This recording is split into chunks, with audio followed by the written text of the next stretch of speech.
Yeah, grain prices wasn't that good. I remember one in the early years of grain farming. I was out in the spring seeding a crop of oats, and Irmi came running across the field with a piece of paper in her hand, and she's waving it, and she says, what are you doing? Well, I'm seeding oats. She said, why are you seeding oats? They're 36 cents a bushel today. And it was like it made no sense. Knowledge for Resilience, a cross-commodity podcast brought to you jointly by the Peace River Forage Association, the Peace Region Forage Seed Association, the BC Grain Producers Association, and the Northern Cohort. Welcome to episode 18. I'm your host, Nadia Mori. In today's talk, I sit down at the kitchen table with Irmi and Barry Critcher to hear their story of how they have seen farming change over 4 decades in the Peace region.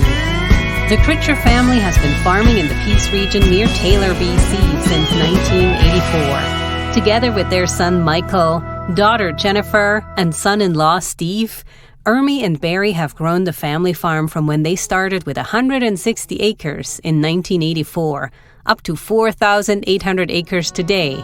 The Critcher farm grows grain and oilseed crops, including wheat, barley, oats, canola, peas, as well as grass seed and hay. Without further ado, let's step across time.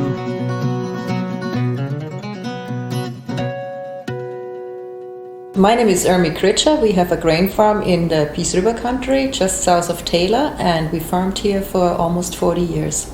And I'm Barry Critcher, grain farmer, Tower Lake area. Same thing, farmed for 40 years. So when we look at your current operation, it looks kind of like you've always been there, you've always managed this kind of larger operation, but that's not really the case. You got like 40 years of history, how you got here. So to start us off, I would love to hear how you even made your way to Canada and then more specifically into the Peace country. I grew up on a dairy farm 25 miles from London in England. Went off to college to study dairy farming and got out of college and realized that I didn't want to go and milk cows right away on a dairy farm, on a third generation farm. So I took off and went to work in Australia and New Zealand and ended up coming to Canada on the same program and worked for a large foreign-owned grain farm in this particular area and really enjoyed it. Met Irmi, who came just backpacking and ended up on the same farm. Got offered a job to come back, got immigration and managed a ranch for a few years, and then bought a quarter section to start our own farm on, and then started farming fairly small, and did a custom farming operation for a few years, and then have slowly grown the farm over a number of years to where it is today. The way I ended up in Canada was I was young girl, just finished college, had landed my first job, but couldn't imagine that I was going to spend the next 40 years just in one job, and I kind of got the travel fever a little bit. So I ended up coming to Canada, backpacking through Canada. I had an address here from some people in the Peace country, and ended up on the same farm where Barry was as an exchange student, and that's how we met, and everything else is history. And just for folks listening, to put us into a time frame, so that would have been back in the 80s, is that correct? 82. 82.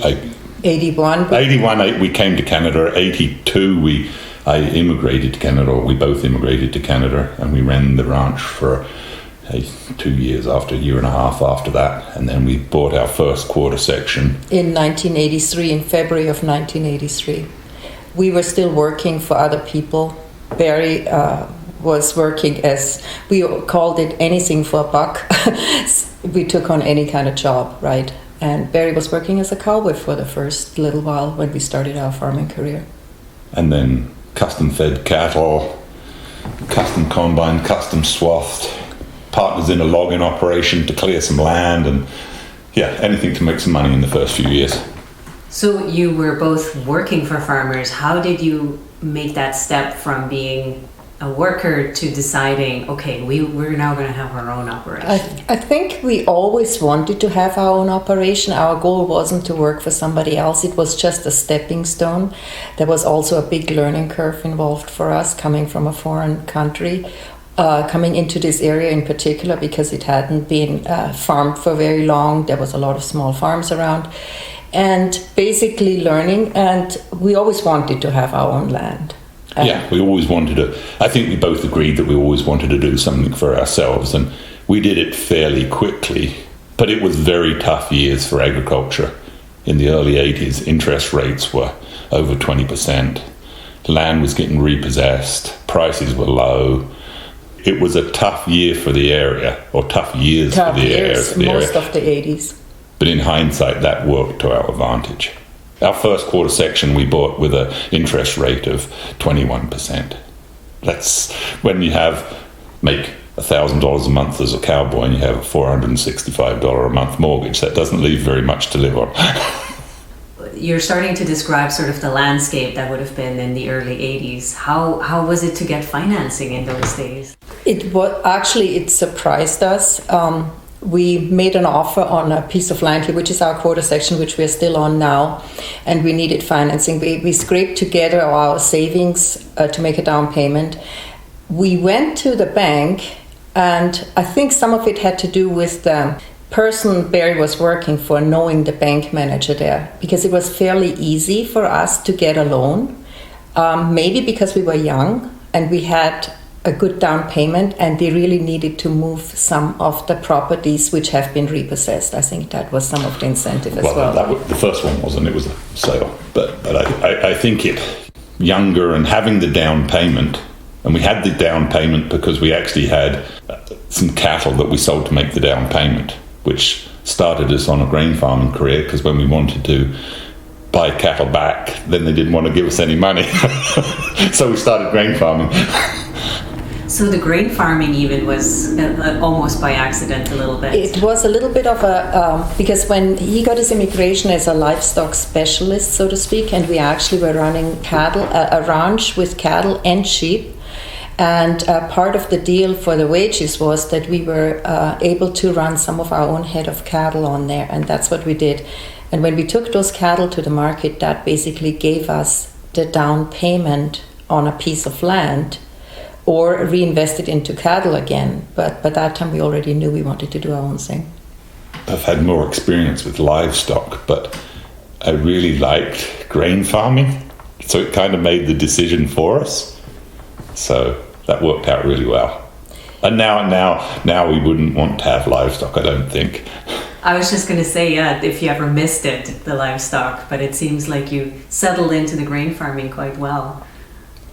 No, grain farming has its seasons, fairly structured seasons. Livestock, having grown up on a dairy farm and seeing, somebody had to milk those cows twice a day, that's a big difference, right? You're not tied 100% to the farm at certain times of the year. Maybe it wasn't entirely our motivation to go into grain farming, I think, because of the handicap to go and trying to borrow money to increase your herd and not having your own land and so on. Plus, the other thing is, once we got our own piece of land, and you need equipment for everything, right? And so when we started getting equipment, you might as well use that equipment to generate a little bit of revenue.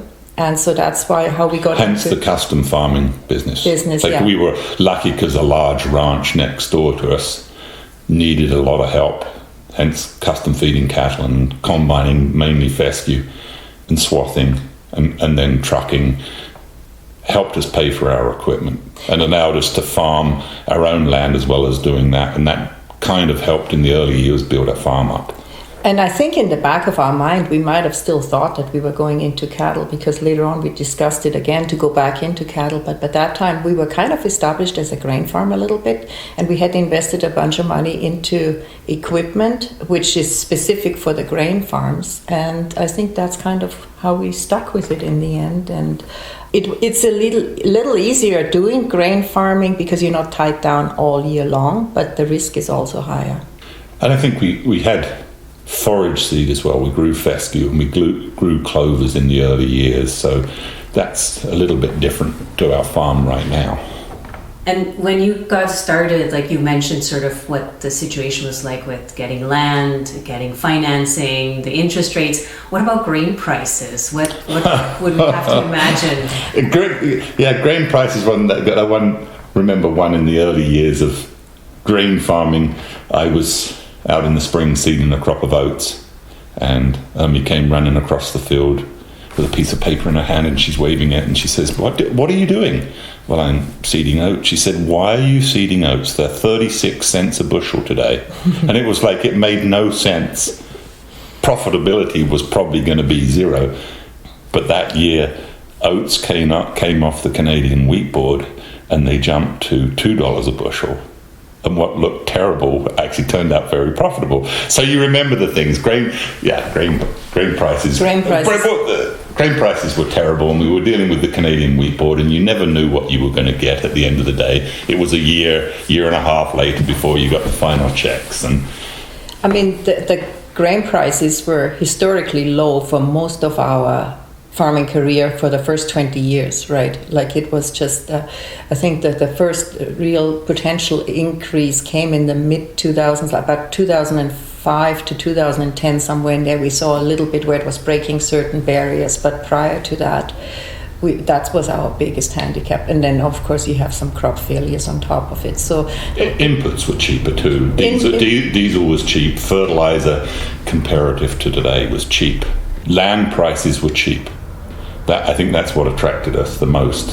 When we started farming, all right, interest rates were high, but land prices were still cheap. They'd dropped from the late 70s to the early 80s. There was a lot of land that had traded at a higher price that came for sale a lot cheaper, and which worked to our advantage. We bought from we bought from the Royal Bank, we bought from Inland Kenworth that had been repossessing somebody's truck. And in hindsight, we probably should have bought more at the time when it was cheap. But if you're already borrowed what you felt comfortable for, you can't buy more. Well, our risk there, when you're already leveraged quite high with your mortgage, and at the time, our tolerance for debt wasn't very high because we thought we were already overdoing it, right? But there was a lot of cheap land available in this area, which it isn't now, right? But at that time, and we bought some quarters at $25,000 a quarter. And some land that was bush that we cleared that was $16,000. $16,000 a quarter. Compared to current prices, 300,000, 400,000, $500,000 for a quarter now. And a lot of land pressure in an area where we wouldn't have thought 40 years ago there would be land pressure. Just because of a large three large corporate farming operations, 2 Hutterite colonies and a large corporate farming that surround us on every side that's driving land prices up and putting pressure on land. It's just the availability of land in here. There's quite a competition for land because it's between the two rivers, and we're kind of caught in the middle of this. But I'm glad we did what we did early on when we first started. You mentioned earlier, like when you got to sort of a point where you felt like you were now somewhat established as a grain farm. How long did that take you from when you got started until you got to that point? Where is that point? It varies for everybody. I think we were a small grain producer and had other things going on, and I think when you realise that you should be at home full time on the farm, that's when you realise. And then we grew it to a size, I think probably when our son came home. Yeah, well, there was that aha moment when we realized that a job in the winter wouldn't bail us out anymore. When you have a bad year on the farm, and in the past it was always, you just get a job and then you kind of, you're liquid again and you can go on to do it again. But we got to a certain size where even if we had good paying jobs over the winter, there was no way of. We had to concentrate fully on building that farm and carrying on with the farm and putting our all into it. And I think that was probably in the late 90s, early 2000s, where we also expanded the farm again. We bought another 8 quarters to it, and then we realized, well, it's but that time you already need like employees then. So yeah, and a farm today needs to support you financially.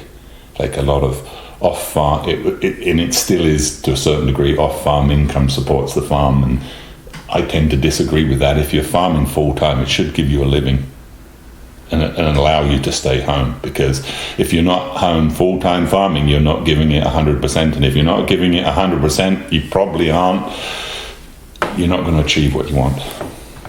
At this stage in your production, do you have employees, or are your kids back home farming with you? Our son has farmed with us for good part of decade now. Yeah, and then we have had in the past part-time employees, and we have one part-time employee now that helps us in the spring at harvest. But most of the year, my son and I can handle the physical aspect, and Irmi does all the bookkeeping. So it's a good combination. We had all of our kids work at some point on the farm, right? Because farm kids do that, and I know oldest girl, she is quite passionate about agriculture as well. She's been with us for a while there too, and she's got kids now, so it's a little bit harder.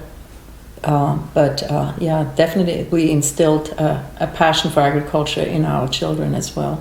Over the 40 years, how would you say the agricultural landscape has kind of changed? Like you touched on that there was some corporate farms that came in, the colonies. Like what other sort of changes around population density, farm sizes, all those things, or even the challenges as a farmer, how they've shifted over those years? Land competition. When we started farming, there was a lot of half-section sized farms in this area particularly. Two large corporate farms were there right from the very beginning. They've changed ownership a couple of times.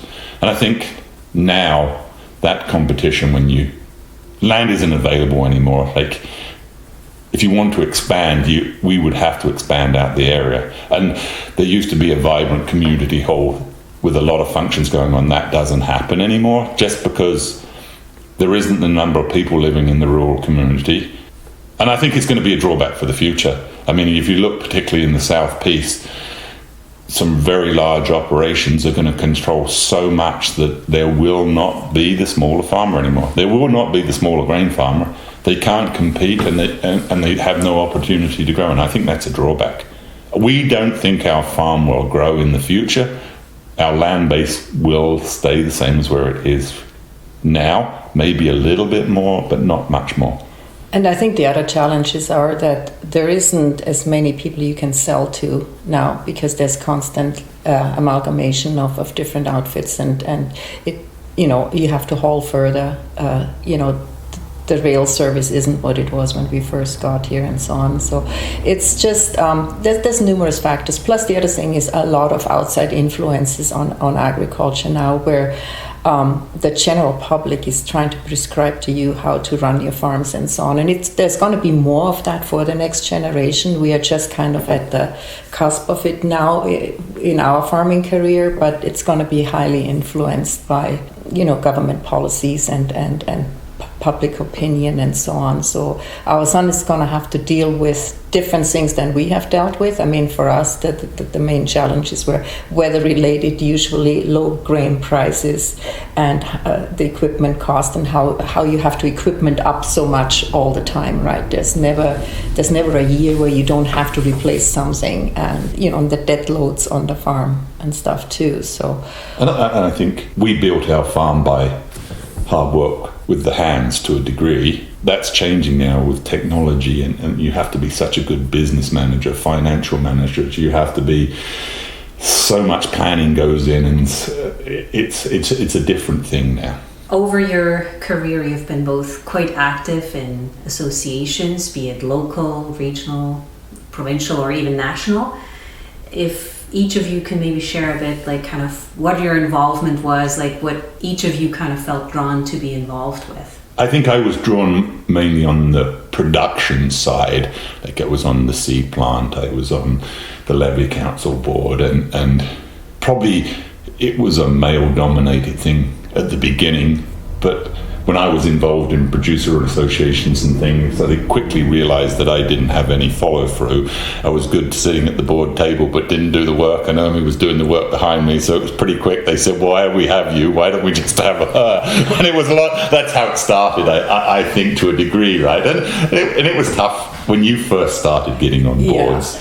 Well, once they really were pursuing Barry to sit on boards, and like you said, there was no follow-through on him because he was busy on the farm, right? And I would, pick up the pieces behind him and give him the necessary materials and so on. But anyways, pretty soon they realized I should be sitting on the board, so I got involved in the local BC grain producers as well as BC Grain Industry Development Council. And once I was involved in that, I was in my mid-30s, and it was early 90s. It was still kind of a male-dominated board system, so to speak, and the old boys club was truly at play. So I had to really kind of work a little bit harder to go and be accepted, and that my opinions are accepted and so on. They weren't really discriminatory. It was just kind of, you didn't get any special treatment, or you were overlooked, or, it was just the different feel on the boards. Nowadays, there's a lot of women on boards, and they have their say, and it's very acceptable. But I was the only woman on most boards I first joined. And so, I was on local committees, and then, of course, it develops into provincial, where you get delegated to provincial committees. And I sat on the Green Fund Advisory Committee in the early 2000s. And then I also was on the Grain Growers of Canada. I was the representative for BC on the Grain Growers of Canada for a number of years, and you get exposed to a lot more international stuff than like trade barriers and so on. And at that time it was also switching to the open marketing system, like with the Canadian Wheat Board and so on.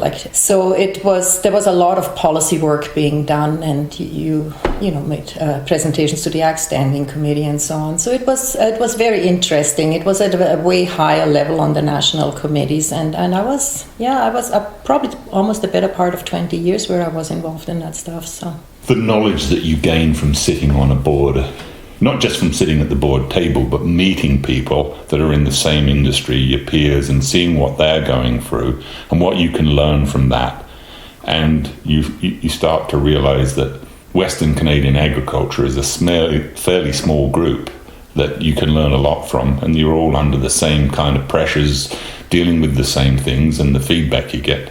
And meeting the people that you can gain information from is so important. It's big farms and stuff like that. But the small group which are at the lead of things, that's what he's referring to. It's the same people in the different groups and the different associations across the country, and you keep meeting the same people, but you can also learn from them. And they come from all farm sizes, they come from all regions, and you always think, well, they have it better in Alberta. But not necessarily, right? So we did learn a lot. We got in touch with a lot of the producers across the country.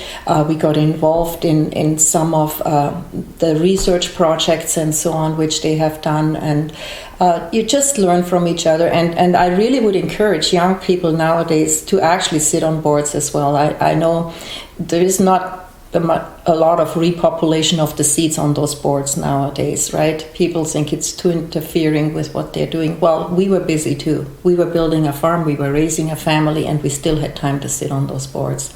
And if it's important enough, you just have to make the time. You learn things before they become public or before they become law.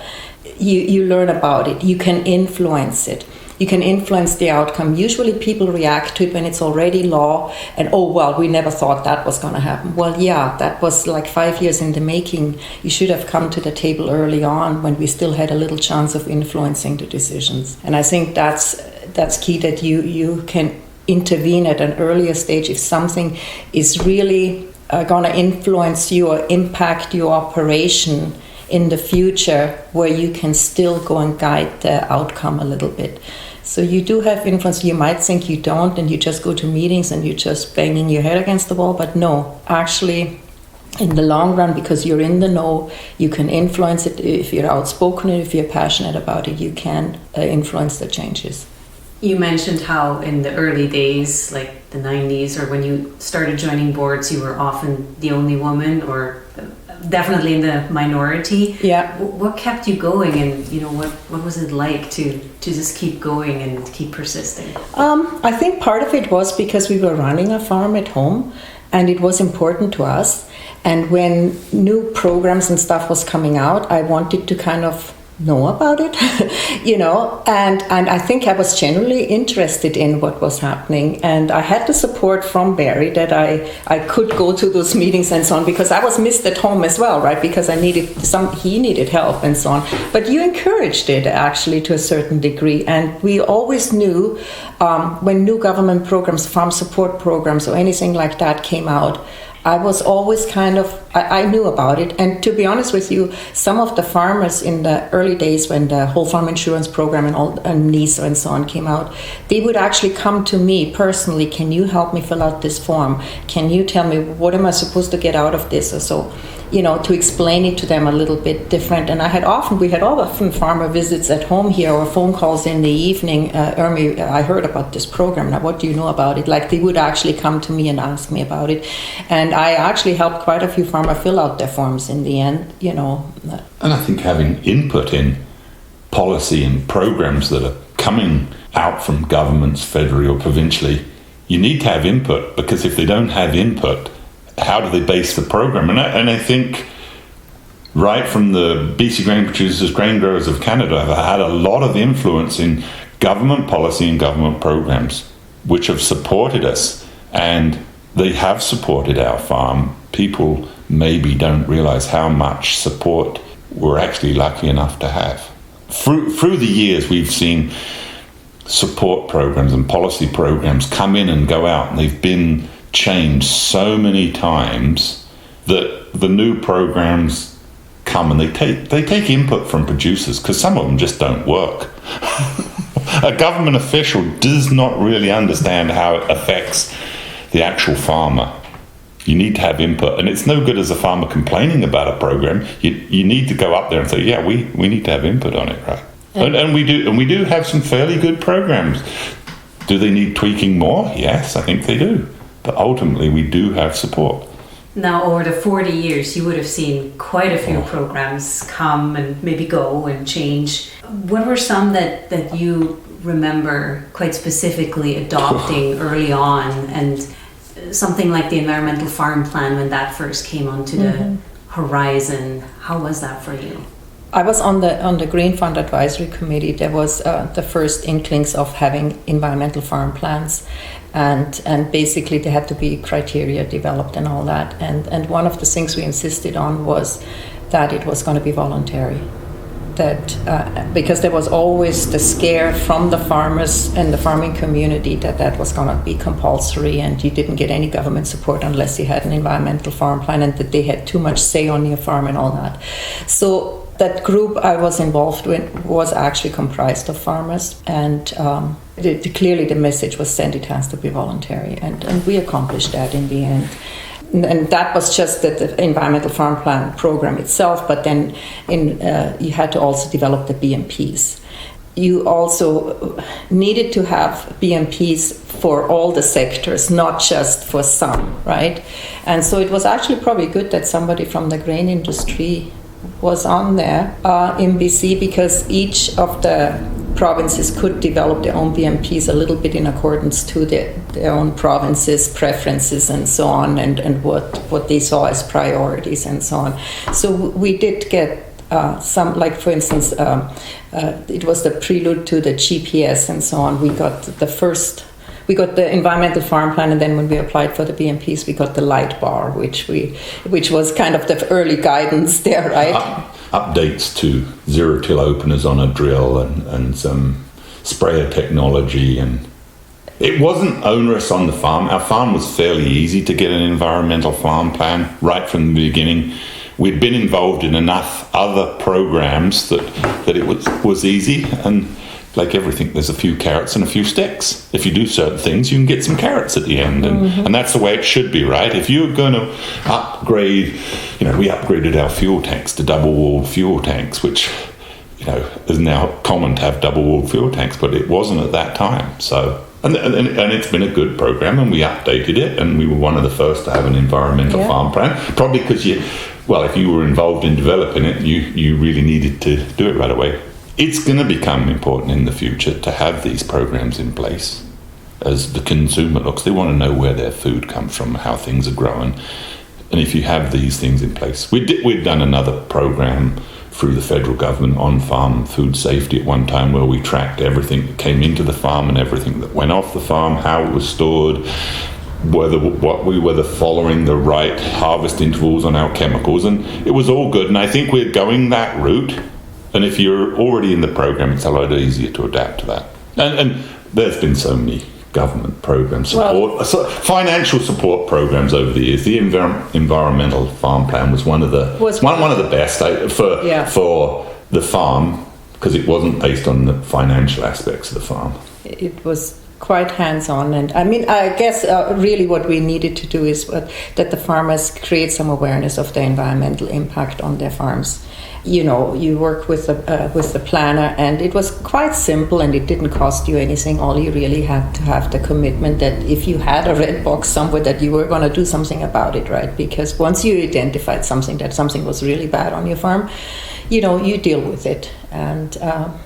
And I think really it was going to be voluntary and creating awareness. I think that was our intent with the environmental farm from a farmer's perspective, right? And do the right thing for everybody. And instead of getting regulated, you just do it out of a sense of responsibility and due diligence. During the time that you sat on the various boards, you mentioned there was a lot of policies and programs that came through that you were working on. What are some where you felt like you actually had some influence on? Over the years, mainly we worked on the business risk management programs. When they were put in place, I remember when NISA first came on board, the BC grain producers really took a very active role in promoting it to their producers, and so they can learn about the program and so on. And so the NISA would have been followed up by, now it's called the Agri-Invest, basically, where you get a percentage of your eligible sales matched by the government if you put your own deposit in. So the NISA program, Agri-stability, which was the prelude, the whole farm insurance program was the prelude to the agri-stability. It was kind of the same principle, a margin-based program. The other thing is we had issues at a harvest in the late 90s where there was a lot of excreta in the grain. We worked with the government on that, so they're paying for cleaning the excreta out, and that's been in place since then, and it's still available to the producers now. We also had a wildlife compensation program which wasn't in place, which is also for wildlife damage in the Peace region, basically, to your crops, and you have to get an adjuster out to look at it and so on, and you get compensation for it.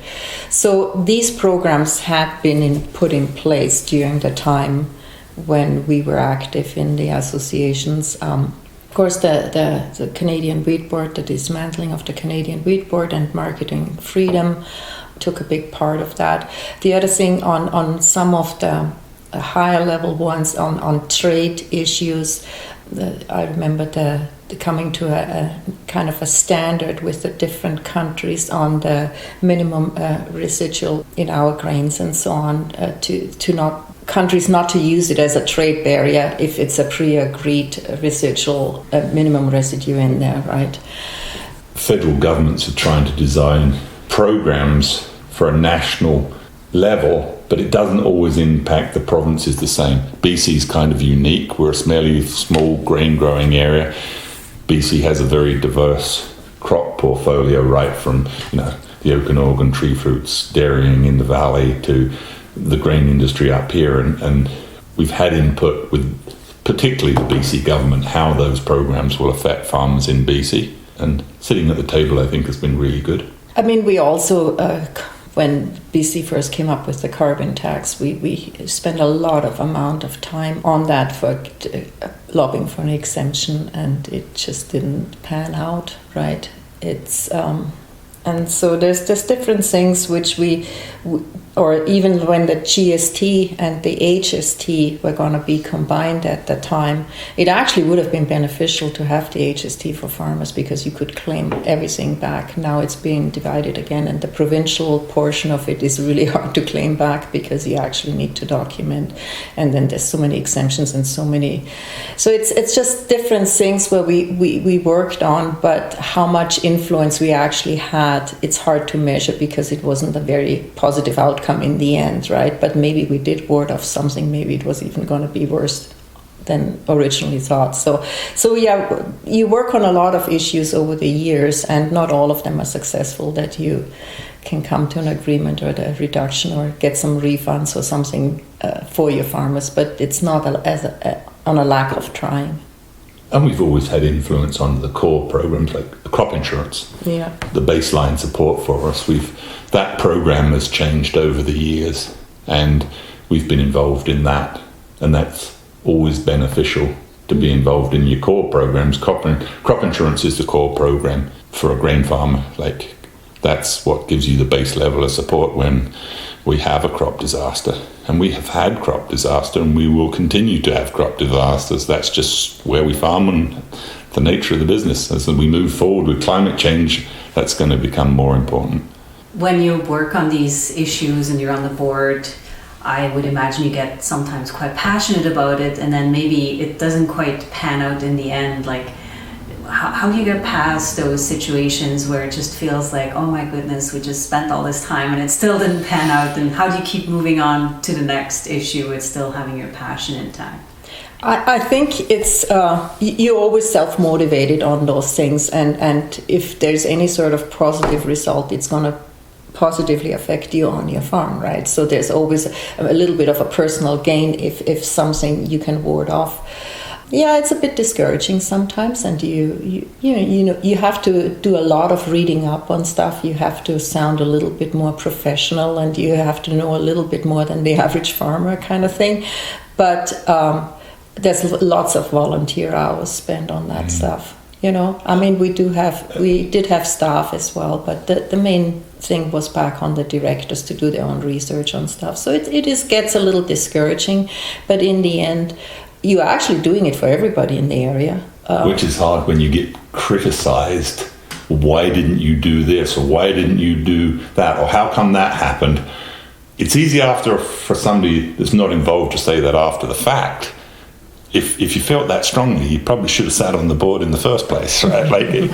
Criticism after the fact is not good, right? No. Everybody that sits on a volunteer board is doing it for everybody's good, and they're giving up time to do it. Like when you started, you mentioned you had a set of issues that you dealt with, and you touched a little bit about the next generation and maybe some of the issues that they will have to deal with. If somebody's just starting out or, moving into farming, what sort of advice would you give them to be successful? Because it can be really overwhelming when you're trying to get in. Kind of do what you're good at. Don't start out big. Start out small and scale up. If there is support programs or some sort of insurances or government programs, participate in them. They give you a level of backstop if things go sideways, that they'll catch you at some point. They don't work all the time, but it is money well spent, even if there's a sign-up fee or a premium or anything like that. I suggest if you go into farming and there's support programs available, please do go in them, because it just gives you that extra level of risk management in the end. So don't shy away, even if you hear bad things about the program, research them and see which one would fit your operation. Don't over leverage yourself just because the bank says you can have X amount of access to money.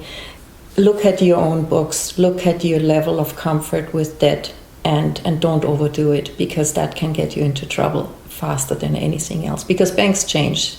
1 year they want to give you all the money you can, and 2 years down the road, oh well, we have to get extra security and things like that. We've had that as well. So it's kind of be cautious, do what you're good at, listen to the marketplace a little bit, see what's trending, kind of thing, if that's where you want to go after. But also, if you have a business partner or a partner in life which you're doing that with, make sure that you have the same goals, that you don't work against each other, or you just, look forward a little bit and say, this is where we want to end up. Have a little bit of a goal setting. I don't know now how feasible it is, particularly in the grain sector, for a younger person or a younger family to get into the business. Just the cost involved in access to land, access to equipment, financing a crop, the amount of money involved is getting so large now. I wonder how a young person is going to do it. Even when I went to college, you were told you either were born to it or you married it into it. It's probably truer today than it's ever been. I'm not sure how that plays out for the future. To get new entrants into agriculture is going to be exceedingly difficult. If a family's involved in a farm, they're going to have definitely a leg up to get in. That kind of brings us to the topic of succession, which can often be a challenge for farmers. Is there anything you can share, like how you're approaching the topic of succession? Succession is an extremely difficult process to go through. To work with people that can help you through it is hard to find. It's a difficult thing to go through when you've built up a farm, to know where we're going to end up at the end, as well as the next generation is. It's really tough. Especially if you have multiple children as well, right? Like that are interested in an operation, or have been involved in the farm operation for a longer period of time. There's the business side of it, of how you bring a transition, and then there's what I call the touchy-feely side of it, which probably is where Irmi's going to go, because that's a whole different thing to go through. I guess in our case, we have started very young to go and consult. There's different options out there. There's accountants which give you advice. There is even farm credit and so on has some specialists in it, or your financial plan and so on. So we've tapped into those resources. They kind of trying to lead you through all the things you need to have in place, like you have to have your will in place, you have to have a little bit of a goal, a business plan, what you need for retirement and all that kind of stuff. So they help you with those aspects. But putting that into reality, you have to kind of have a little bit of a vision of what this is supposed to look like. And then everything has to fall into place. The financial aspects have to fall into place, the personal aspect, the family dynamics and everything. It's a hard job, and there's no one good answer for anything. It's basically whatever fits the family and what suits you. The farm transition will be individual to the farm. There's no one plan that will fit every farm. And, we have friends that had no family that wanted to take over the farm. Their farm transition was fairly simple. Decide to quit, have an auction, sell. But that's not what we want to do as a family. We would like to see our farm carry on and build on what we've built up over 40 years. So, there's no simple solution for anybody. Just go and get advice from different sources, I guess. Put it together, talk to your family about it, and see what you can come up with. If you have kind of a vision for it, and then you start pursuing that vision and it derails very early or something, then you still have enough time to go and sort it out afterwards. It's not easy. We're told constantly to start a farm transition early, and I think you need to. We've probably started in our 50s, early 50s, late 40s maybe even. To start working on a plan for the future, and it depends on the age of your children too, and how much they want to be involved in it, and what skill sets they bring to the operation. And now the average farm size, the assets involved in the average farm are fairly large now, so that complicates the issue too. And we want to retire with a little bit of money at the end. I guess one of the pros on something like that is if you are a corporation and keep your land out of the corporation, there's a little bit more movement, because you're really only transitioning the corporation, and the land can be dealt with on a personal level later on, right?